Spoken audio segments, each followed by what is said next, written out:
Do you have hard time sticking to your rules? Is overtrading an issue for you?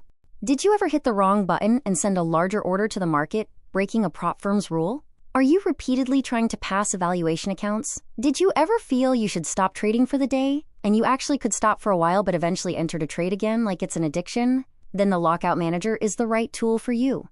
Try it out.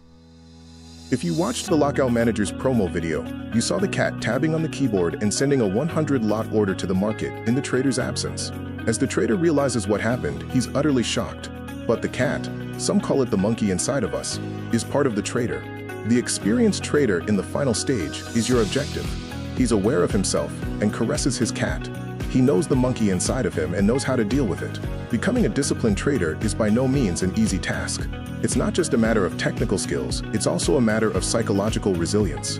There are different techniques one can use to improve both of them. The Lockout Manager was specifically designed to help you improve your trading habits faster. It's a tool, use it to your advantage.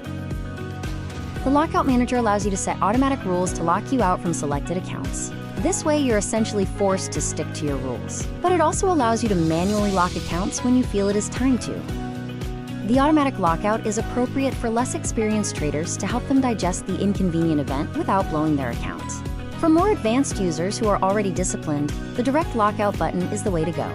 It just cuts the temptation to re-enter the market entirely, because once you're locked out from an account, you simply cannot trade it anymore. Basically, when you feel that you should stop trading, you lock your account and you're done. Without this stratagem, some sort of temptation will still be there, as long as you don't leave your desk, and maybe even then. Maybe you continue to think about the markets and questioning yourself. Should I try again? Should I not?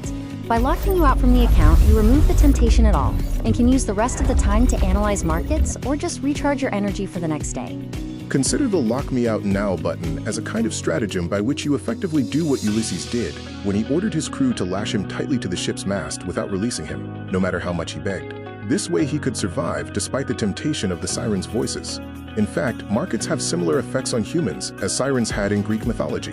And you certainly know that Ulysses is renowned for his exceptional cunning intelligence, resourcefulness, and versatility. Accepting your weakness and using a stratagem like this is actually a very intelligent choice.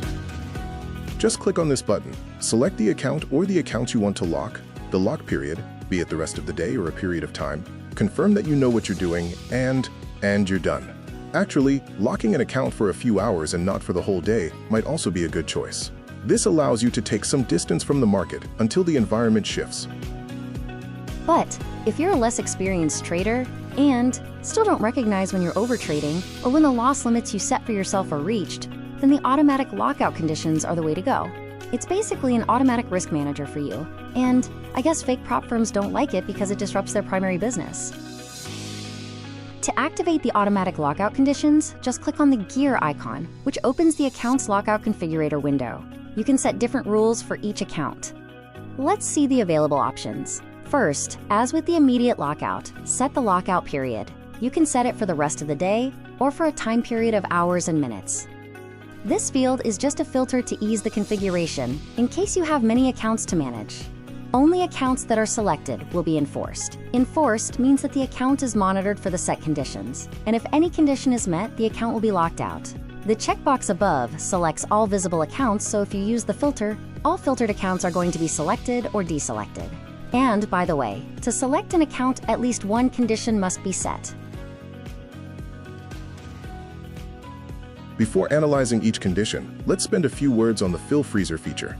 As so often, we humans set specific rules, but then, without a hardened habit, we're not able to stick to these rules. This feature was designed exactly to prevent this kind of behavior, which can also be seen as a form of self-sabotage. With the fill freezer feature enabled, you cannot change the account settings after the first order gets filled. We call these settings frozen, hence the account's configuration will be locked for the rest of the day.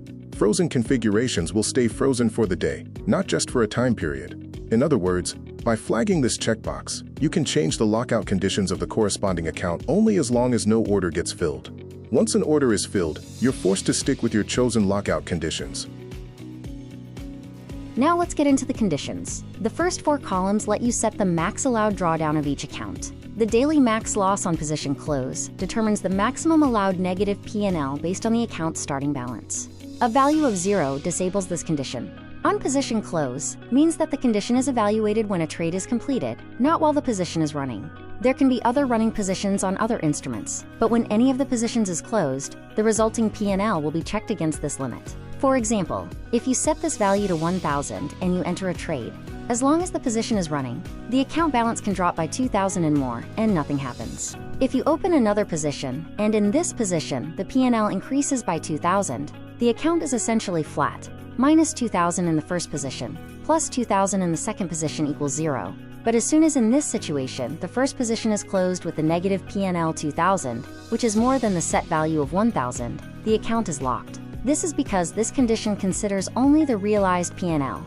If, however, prices come back while the position is open, and the P&L is minus 500 or 0, or whatever number above minus 1,000, the account will not be locked. The next condition takes into account the unrealized P&L too. Unrealized means that the P&L is still floating with market prices. It's not banked yet. And as long as the position is running, its P&L will increase and decrease when the market moves. The daily max loss unrealized column allows you to limit losses of open positions combined with the already realized P&L. It's a daily limit because this limit is based on the account's starting balance, as was the case with the previous condition. Let's say we set this value to 1,000. When the account's balance, based on the starting balance, reaches a negative P&L of more than 1,000 while one or more positions are open, the account will be locked and all open positions will be closed. The balance limit is essentially checked against the net liquidation column that you can track in NinjaTrader's Control Center under the Accounts tab. Setting it to 1,000 allows you to trade this account as long as the net liquidation doesn't reach 9,000. For example, let's imagine you had a starting balance of 10,000 and your first trade is complete and banked 600. This is a realized P&L, hence the account's balance is now 10,600. The starting balance will always be 10,000.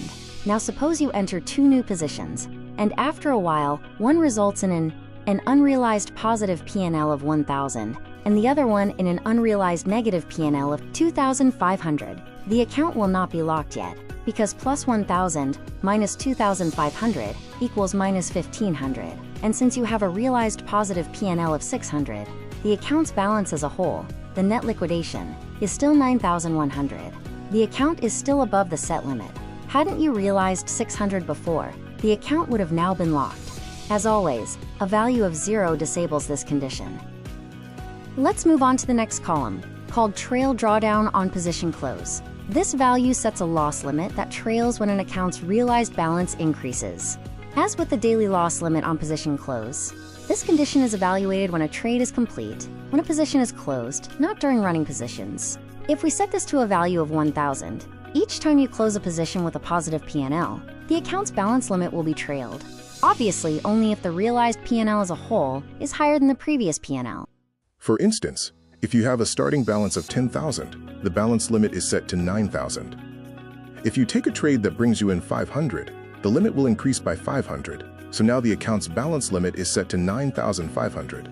If you take another trade that results in a loser, let's say you lost 600, the absolute balance limit on position close stays the same, because the highest P&L is unchanged. But your account's balance is now 9,900. If you lose more than 400 in the next trade, the account will be locked. If, however, the next trade brings you in 1,000, your realized account's balance is now 10,900. This is the highest realized P&L of the day, hence the account's balance limit trails from 9,500 to 9,900, because 10,900, which is the realized account's balance, minus 1,000, which is the value set, equals 9,900. So, now it should be easy to understand the next condition, the trail drawdown unrealized. This condition is evaluated while positions are open, as we saw in the daily max loss unrealized condition. But this time, it's not based on the starting balance, but on the account's highest touched P&L, as was the case with the previous condition. This is actually the way most prop firms trail the daily drawdown limit for their evaluation accounts. So if you set this value to 1,000 and you enter a trade with a starting balance of 10,000, and your position's P&L reaches plus 2,000, you cannot give back more than 1,000.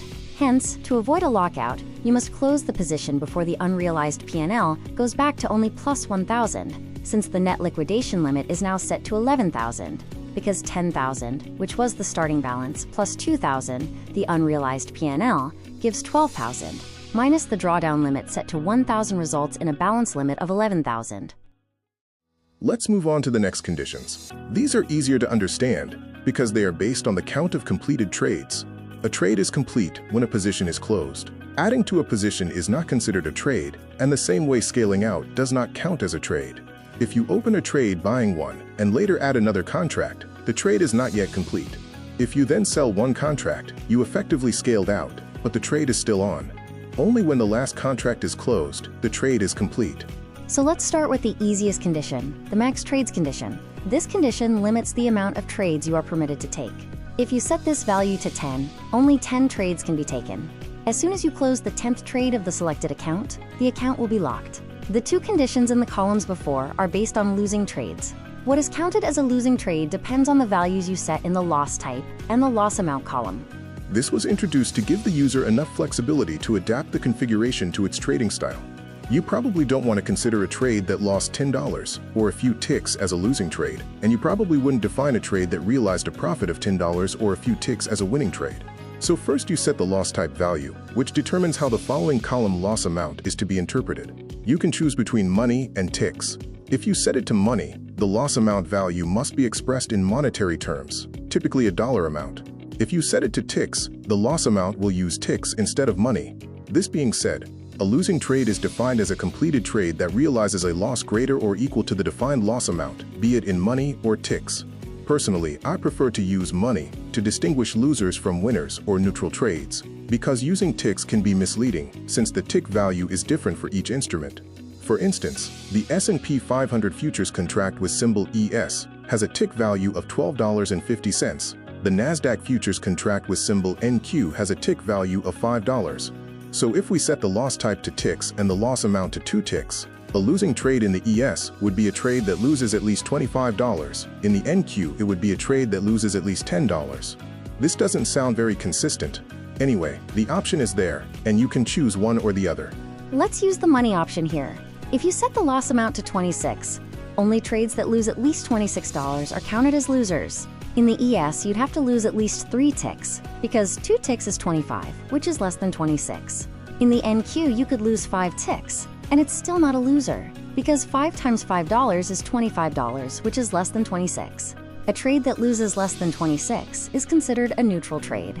It will count as a trade, so the trades counter used by the max trades condition increases, but it won't increase the losing trades counter.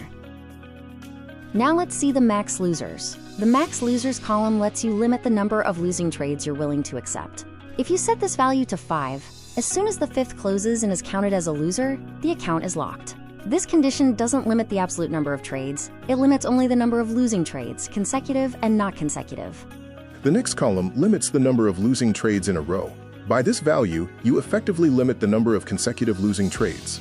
On bad days, mostly on days when our mind is not prepared to trade, we tend to accumulate consecutive losing trades. This is where this condition kicks in.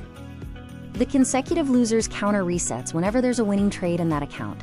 A winning trade is defined similarly to a losing trade, just with inverted values. The realized P&L must be equal or higher than the value set in the loss amount column. To recap, we have 3 trade types: losing trades, neutral trades. Those are trades that have a positive or negative P&L lower than the loss amount value, and winning trades. Winning trades are not counted per se. They are only used to reset the consecutive losers counter. On the other hand, as explained before, neutral trades increase the absolute trades counter, which then is used by the max trades condition.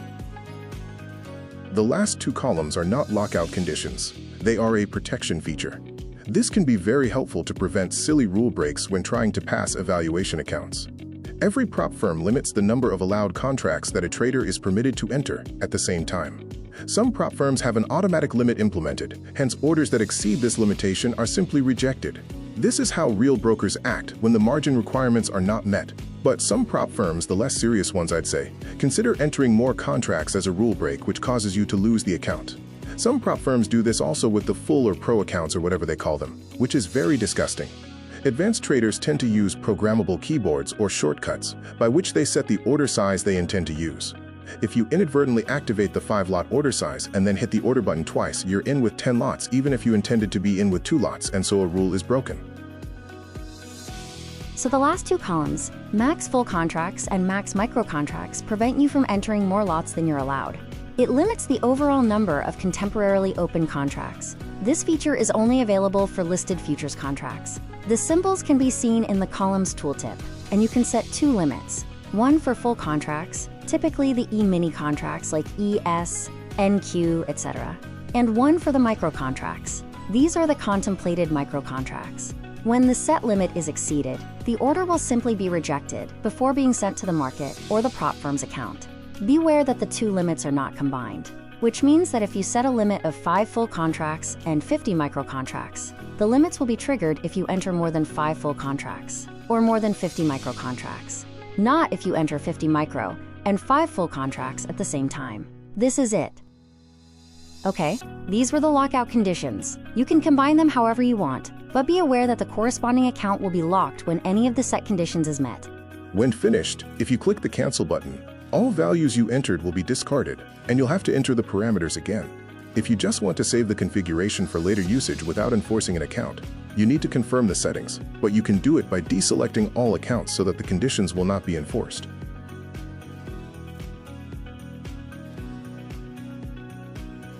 When you feel ready later on, simply reopen the configurator window and select the accounts you want to be enforced. Once you're happy with your configuration, click Apply, confirm that you know what you're doing, and start trading like a pro.